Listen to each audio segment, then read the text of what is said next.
All right, guys, something happened in a tournament not too long ago, and I really felt the need, like I have to talk about this because I have never seen this before. But heavy hitters on Lake Toho in the Major League Fishing, Jordan Lee won. Jordan Lee stomped him. And Brandon Coulter ended up not doing real well the final day, but he was stomping them throughout the tournament too.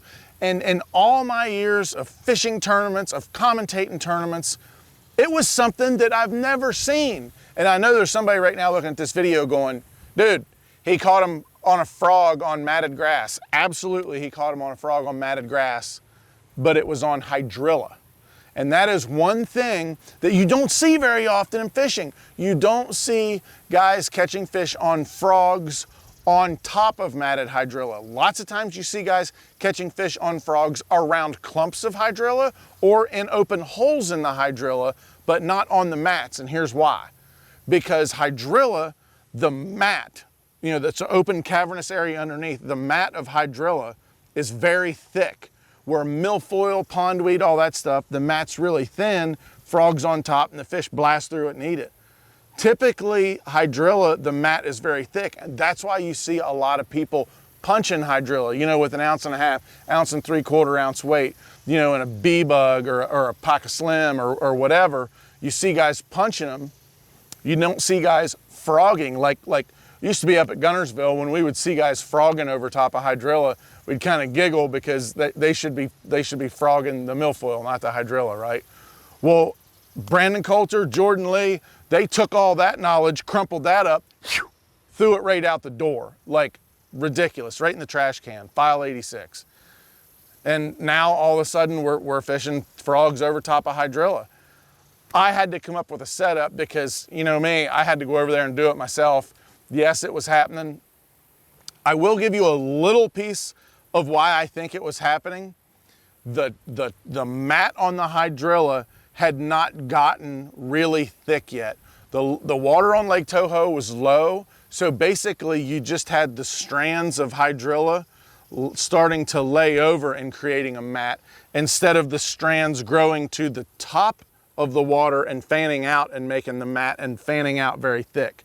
You just had the strands, the water got sucked out and the strands just laid over, so the mat was pretty thin. But anyway, it kind of blew my mind. But, you know, once again, I kind of figured it out. But I wanted to show you the kind of stuff that I would throw over top of that. And if any of you guys saw Coulter or Joe Lee, the way they were just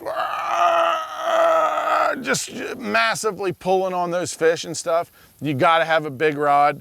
I'm going with the Halo BB frogging rod, the 2.0, 7.9 extra heavy, just to be able to lean back when those fish take it, because with that much hydrilla laid over like that, you basically have to either go in there and get that fish, or you got to pull it through all that stuff. So like I said, the Halo 7.9 extra heavy BB frogging rod, my very favorite frog. Now those guys were throwing a couple of different frogs, but my very favorite one, the Scum Frog Launch Frog, the big one, not the little XS, but the big one, because that hydrilla mat is thicker, so I want this bigger, heavier frog to make a bigger profile.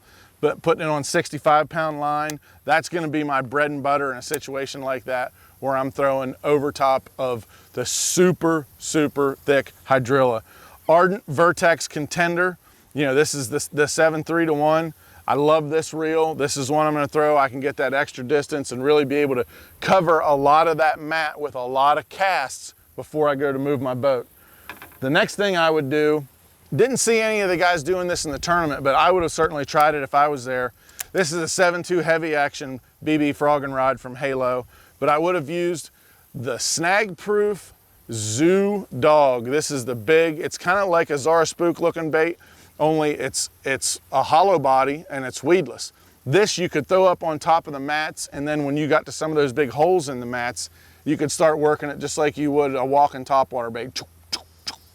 They absolutely love this thing. It's becoming one of my very favorite mat fishing baits. And you can throw it in open water too. I've caught a lot of fish in open water on it, but I really like throwing it up on the mat and working it into the open water, something the fish aren't seeing. 65-pound braid. I got an Ardent Apex Grand reel on there, but that would be it. And then my very next thing that I would do the Zoo Pop. Check this out. Just like an old school pop-ar popping bait, only the same thing. It's a hollow body, so you can throw it right up on top of the mat and then work it. You can pop it. You know, it's got the cupped mouth. You can pop it through the mat, and then when it gets to the open water, work it just like a pop-ar. I run this on the 7-foot medium heavy BB Frog and Rod 2.0 Ardent Apex Grand. But that is the 3 things that I would use if I was in that situation over top of that real heavy hydrilla.